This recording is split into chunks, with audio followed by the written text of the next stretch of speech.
یہ پراسرار کہانی ہے امریکی خفیہ ایجنسی CIA کے جاسوس اولگ پینکوسکی کی کہ جن کو ان کی ایجنسی نے ہیرو کا کوڈ نام دے رکھا تھا۔ کچھ لوگ تو انہیں مغرب کا اب تک کا سب سے قیمتی ڈبل ایجنٹ بھی قرار دیتے ہیں۔ وہ ایک ایسے چالاک جاسوس تھے کہ جنہیں سوویت یونین کے بہت سے بہترین خفیہ رازوں تک آزادانہ رسائی حاصل تھی، لہٰذا اس کی بدولت وہ 60 سال پہلے واشنگٹن کو کیوبا میں سوویت میزائل بحران کو سنبھالنے اور اس کا پرامن حل تلاش کرنے میں کلیدی ڈیٹا فراہم کرنے میں کامیاب رہے۔ ان کے کارناموں کو بہادری کے طور پر دیکھا جانا چاہیے کیونکہ ان کے بغیر شاید ہم آج زندہ نہ ہوتے۔ پینکوسکی کی فراہم کردہ خفیہ معلومات کے بغیر میزائل بحران ایک جوہری جنگ کا باعث بن سکتا تھا۔ امریکی خفیہ ایجنسی CIA اور برطانوی ایجنسی MI6 کے ساتھ تعاون کرنے کی وجہ سے پینکوسکی اپنی جان سے ہاتھ دھو بیٹھے۔ انہیں خفیہ روسی ایجنسی KGB نے 22 اکتوبر 1962 کو گرفتار کرنے کے بعد غداری کا مقدمہ چلایا اور مئی 1963 میں ان کو سزائے موت سنا دی تھی۔ دلچسپ بات یہ ہے کہ ان کے ساتھ ساتھ ایک برطانوی تاجر گریول وائن پر بھی مقدمہ چلایا گیا تھا جو پینکوسکی اور مغربی انٹیلیجنس ایجنسیوں کے درمیان رابطہ کار کے طور پر کام کرتے تھے۔ جب سوویت حکام نے دسمبر 1962 میں کرنل پینکوسکی کی گرفتاری اور بطور جاسوس ان کے کردار کے متعلق دنیا کو بتایا تھا تو تب سے اس شخص کے بارے میں مغرب میں بہت دلچسپی پیدا ہو گئی تھی۔ گزشتہ 6 دہائیوں میں پینکوسکی نے بطور مغرب کے حامی جاسوس جو کردار ادا کیا تھا اس کے بارے میں بہت سے اعداد و شمار، بیانات اور تشریحات سامنے آتی رہتی ہیں۔ پینکوسکی کی شخصیت ہمیشہ سے ہی متنازع رہی ہے۔ CIA کے سابق چیف کا سن 2021 میں شائع ہونے والا ایک مضمون جس کا عنوان پینکوسکی تھا، اس میں انہوں نے لکھا کہ یہ وہ جاسوس تھا کہ جس نے دنیا کو تباہ کرنے کی کوشش کو ناکام بنایا تھا۔ آج بہت سے ایسے لوگ بھی موجود ہیں کہ جو اس بات پر یقین کرتے ہیں کہ پینکوسکی وہ جاسوس تھا کہ جس نے دنیا کو بچایا، اور ایسے بھی ہیں کہ جن کا ماننا ہے کہ اس نے دنیا کو تباہ کرنے کی کوشش کی تھی۔ 16 اکتوبر 1962 کو جب امریکہ کے صدر جان ایف کینیڈی نے کیوبا میں سوویت ایٹمی میزائلوں کی موجودگی کی پہلی اطلاعات پر بات کرنے کے لیے اپنے قومی سلامتی کے مشیروں سے ملاقات کی تو اس ملاقات میں پینکوسکی کا کوئی ذکر نہیں تھا۔ اس کی ایک وجہ یہ بھی تھی کہ پینکوسکی اپنی خفیہ معلومات کی وجہ سے امریکہ کے لیے اس قدر اہم تھے کہ وہ اس کی ہر ممکن حفاظت کرنا چاہتے تھے۔ اسی لیے امریکی حکومت یہ نہیں چاہتی تھی کہ ایسی اعلیٰ سطحی ملاقات میں بھی پینکوسکی کے متعلق کوئی جان سکے۔ اسی لیے CIA نے انہیں آئرن بار کا خفیہ نام دیا تھا۔ اس نام کو بھی محدود پیمانے پر امریکی انٹیلیجنس اداروں کے درمیان سوویت کرنل کی فراہم کردہ معلومات پہنچانے کے لیے بہت احتیاط سے استعمال کیا جاتا تھا، اور امریکی خفیہ ایجنسیاں ان کی فراہم کردہ معلومات کو ایسے ظاہر کرتی تھیں کہ جیسے یہ معلومات انہیں مختلف ذرائع سے حاصل ہوئی ہوں۔ CIA کے خلائی اور میزائل ڈویژن کے سابق سربراہ نے وضاحت کی تھی کہ پینکوسکی کے بارے میں صرف امریکی صدر، وزیر دفاع اور ریاست کے علاوہ CIA کے مٹھی بھر اعلیٰ حکام کو ہی علم تھا۔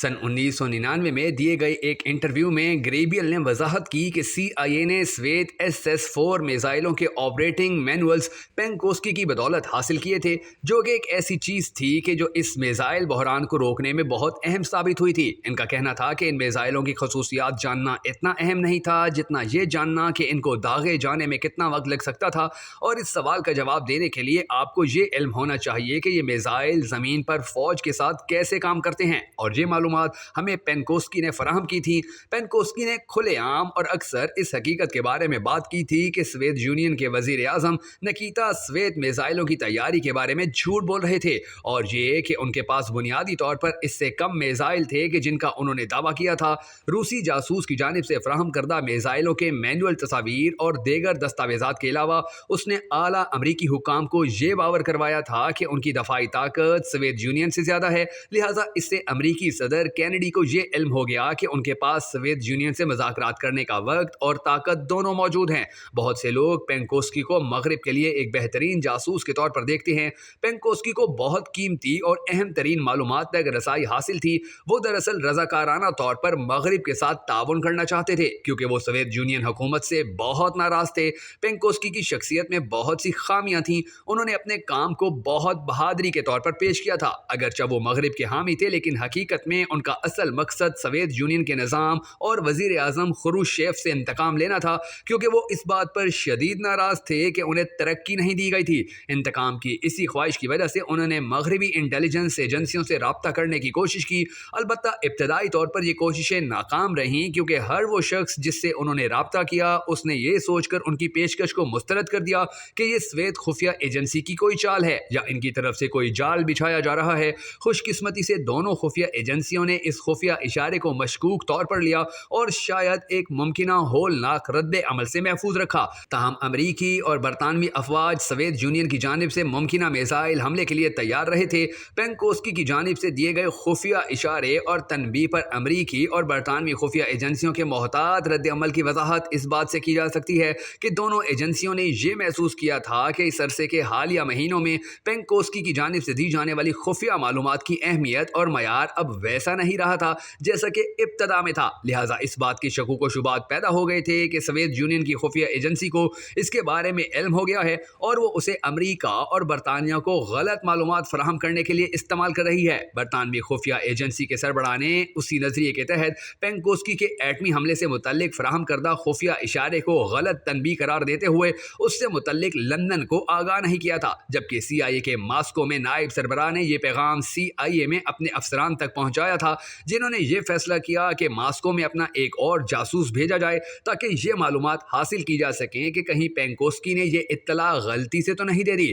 اس سلسلے میں پینکوسکی نے پہلے سے طے شدہ مقام پر اس بارے میں مزید معلومات دینے کا کہا، مگر جیسے ہی امریکی حکام وہاں پہنچے تو انہیں فوراً KGB نے حراست میں لے لیا تھا۔ دسمبر 1962 میں ازوویسٹیا اخبار میں شائع ہونے والا ایک مضمون اس بات کا اشارہ دیتا ہے کہ اس وقت کیا ہوا تھا۔ ڈنٹس نے سن 2017 میں ایک مضمون میں لکھا تھا جس میں کہا گیا تھا کہ پینکوسکی کے پاس امریکیوں سے رابطہ کرنے کے 2 طریقے تھے، جن میں سے ایک کسی غیر متوقع خطرے کی اطلاع کے لیے فون کے ذریعے 3 پھونکے مار کر فون بند کرنا تھا۔ بظاہر یہ ظاہر ہوتا ہے کہ اس نے پکڑے جانے کے بعد یہ طریقہ KBG کو بتایا تھا، مگر اس کے ذریعے دیے جانے والے پیغام کی نوعیت کے متعلق نہیں بتایا تھا، ورنہ سوویت یونین کی خفیہ ایجنسی KGB صرف CIA ایجنٹ کو گرفتار کرنے کے لیے ایٹمی جنگ چھیڑنے کا خطرہ مول نہ لیتی۔ لہٰذا اس طرح اس وقت جس جاسوس نے دنیا کو بچایا تھا وہی اس کو تباہ کرنے کے دہانے پر لے آیا تھا، مگر بہت سے شکوک و شبہات نے تمام ایٹمی طاقتوں کے حامل ملکوں کو ایک ایسی جنگ کرنے سے روک دیا تھا کہ جس کی زد میں پوری دنیا کے ممالک کا آنا لازمی تھا۔ دوستو، اگر آپ کو ہماری یہ ویڈیو پسند آئی ہو تو ہمیں سپورٹ کرنے کے لیے اس ویڈیو کو لائک اور شیئر ضرور کر دیجیے گا۔